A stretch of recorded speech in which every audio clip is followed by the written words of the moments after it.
Ya ini intinya konten yang kalem-kalem aja, ngomongin tentang kejadian kalau jadi ini sebetulnya cuma catatan aja kalau misalnya kita lagi mendekati bulan puasa. Ya, untuk para pekerja itu biasanya yang menjadi salah satu pikiran adalah ya setelah ini kita bakalan dapetin gaji ke-13 atau misalnya atau biasanya kita sebutnya THR, tunjangan hari raya kayak gitu. Ini mungkin sedikit cerita. Tunjangan hari raya itu cuma ada di Lebaran. Kalau di hari raya yang lain itu nggak ada. Jadi tunjangannya ya cuma satu itu. Oke, kita lanjut lagi aja. Jadi biasanya habis dapat tunjangan hari raya ini atau THR ini, itu biasanya bakalan terjadi lonjakan yang semakin besar, di mana biasanya para karyawan itu mereka bakalan berpikir-pikir lagi kira-kira mau melanjutkan di perusahaan itu atau ya mereka harus resign dan pindah ke perusahaan lain. Ya, beberapa ada yang usaha sendiri, tapi biasanya mereka kalau misalnya masih ada di usia produktif, ya mereka bakalan ke perusahaan yang lain gitu. Nah, di video ini kita bakalan bahas tentang itu. Sebetulnya menarik apa enggak kalau misalnya kita harus pindah ke perusahaan lain. Jadi meninggalkan perusahaan yang lama dan menuju ke perusahaan yang lain gitu. Ini kalau misalnya secara subjektif, ya seharusnya kita membuat perhitungan berdasarkan persentase gitu. Jadi mungkin sebagai prolog dulu ya, bab satunya. Kalau misalnya di setiap tahun itu rata-rata UMP itu kurang lebih di 7,5% saja gitu. Ya kita sebagai karyawan kan juga nggak mau ya dalam 1 tahun itu cuma ada kenaikan 7,5% saja UMP-nya, sedikit banget gitu. Ya kita pasti punya harapan, punya peningkatan kualitas kehidupan ya lebih dari itu tentunya. Let's say kita pengennya ada peningkatan 20% atau 25% deh. Jadi bayangin aja 25% dari uh, salary kita, pendapatan kita saat ini itu akan kita dapat di tahun berikutnya. Jadi ada peningkatan tuh setidaknya di 25%. Besar nggak? Ya besar atau nggak itu tergantung rasa bersyukurnya masing-masing. Tapi bukan bukan bukan masalah bersyukur nggak bersyukur, tapi ya semua hal itu harus kita perhitungkan. Bahkan kalau perlu ya kita angkakan biar nanti itu terukur gitu. Nah, terus habis gitu ini sebetulnya udah aku bikin satu catatan kecil gitu, dimana kalau misalnya kita stay dan kita pindah itu nanti ada perhitungannya, menarik apa enggak. Yang penting kan itu secara angka dulu ya minimal. Kalau misalnya mau dibilang ya kalau misalnya kita pindah ke perusahaan lain kan enak ya, kita bisa ketemu orang baru, kesempatan baru ya betul. Terus habis gitu ya kesempatan-kesempatan atau sesuatu yang tidak ternilai, misalnya dekat sama keluarga, terus habis gitu punya channel yang lebih besar, punya pengalaman yang lebih banyak, itu nggak kita nilai dulu di sini, tapi lebih ke nominalnya aja gitu. Sebentar. Oke, nah ini jadi sudah ada semacam ya tabel sederhana tentang kondisi bila kita stay di satu perusahaan dan kalau kita resign gitu. Nah ini kenapa kok salary-nya cuma dihitungnya di 2 juta gitu ya. Anggap aja kalau di area daerah, di daerah. Ya kalau misalnya di Solo sendiri UMR-nya tuh 2,2 di tahun 2023, 2025. Ya kurang lebih segitulah. Tapi banyak yang nggak UMR gitu ya. Nanti kita bisa ganti-ganti nanti. Jadi anggap aja kamu gajinya 2 juta gitu. Nah, kalau misalnya 2 juta, terus habis itu kita lihat nih, setahun ke depan, ya berarti kali kamu bakalan dapat 24 juta dalam 1 tahun. Ini totalnya 24 juta. Nah, gimana kalau misalnya resign? Nah, kalau resign itu kita harus tahu dong di perusahaan berikutnya kita punya target dapat salary berapa gitu. Nah, anggap aja kita ganti dulu di sini 25% penambahannya. Jadi 25% dari salary yang sekarang kan 2 juta. Terus habis itu kita tambah 25%. 25%-nya 2 juta itu adalah 500.000. Jadi ini totalnya di 2.500.000 per bulan harapannya kita ya. Gitu. Kita pengen perusahaan berikutnya itu bakalan gaji kita 2.500.000. Tapi yang perlu diingat bahwa ketika kita pindah ke satu perusahaan itu kita bakalan ya mendapatkan masa progresif atau ya masa-masa training gitu. Dan masa training itu biasanya kita hanya mendapatkan gaji training itu di 70%. Jadi ini ya, 70% dari ya salary yang ditawarkan ke kita, 2.500.000. Nih. Jadi selama 3 bulan trainingnya kita dapatnya 5.250.000. Kemudian masih ada sisa dalam 1 tahun itu 9 bulan. 9 bulan ini kita dapat gaji penuh 2.500.000. Nih kayak gini. Jadi ya dalam 1 tahun kita ada peningkatan sejumlah ini nih.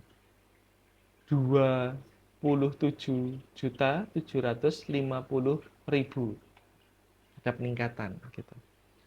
Cuma ternyata ketika kita mendapatkan 25% dari gaji kita yang sekarang, ini kan tambahannya 25%, 500.000 kan.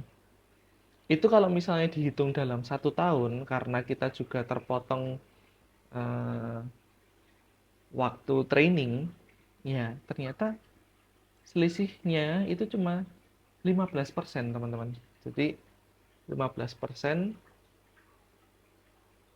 dalam 1 tahun. Nih, gaji kalian itu ya ini 2.312.500 rupiah. Ini kalau dihitung dalam 1 tahun. Jadi yang kita rencananya pengen ada peningkatan 25%,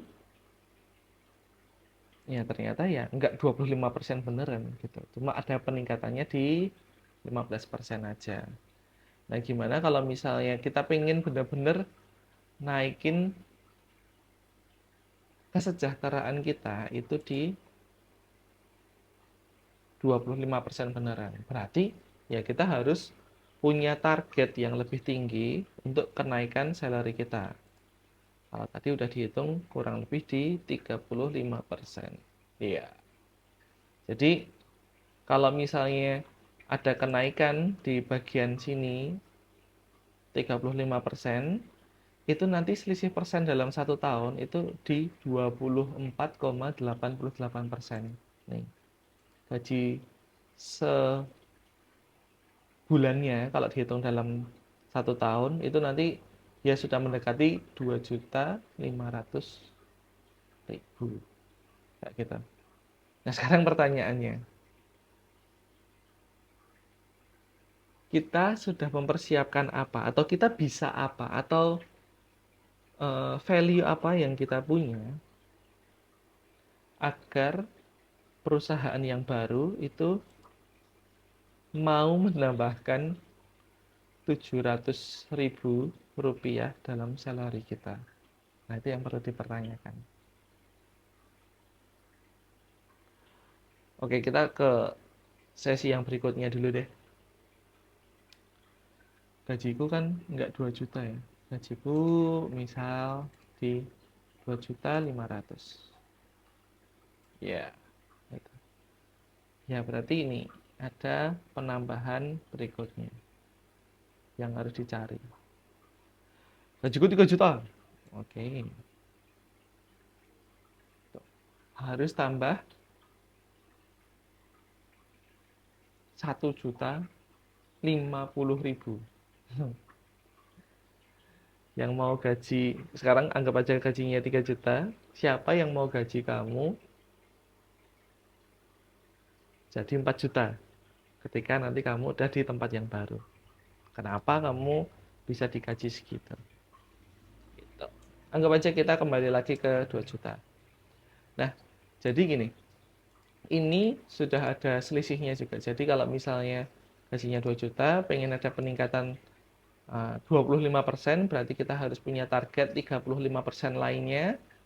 Jadi selisihnya ada di 700.000. 700.000 itu berarti kalau misalnya dibagi dalam hari, itu kurang lebih ada di 28.000 per hari. Jadi pengen punya tambahan 28.000 per hari.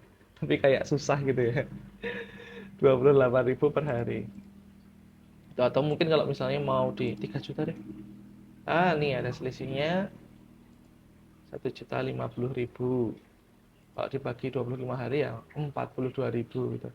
Semakin tinggi gaji kalian yang saat ini, itu berarti peningkatannya ya harus lebih banyak. Kita kembali lagi ke 2 juta biar kalian bingung. Kita pakai yang kecil dulu aja. Jadi biar nggak terlalu besar yang kita pikirkan. Anggap aja kita pengen punya tambahan 28.000 sehari.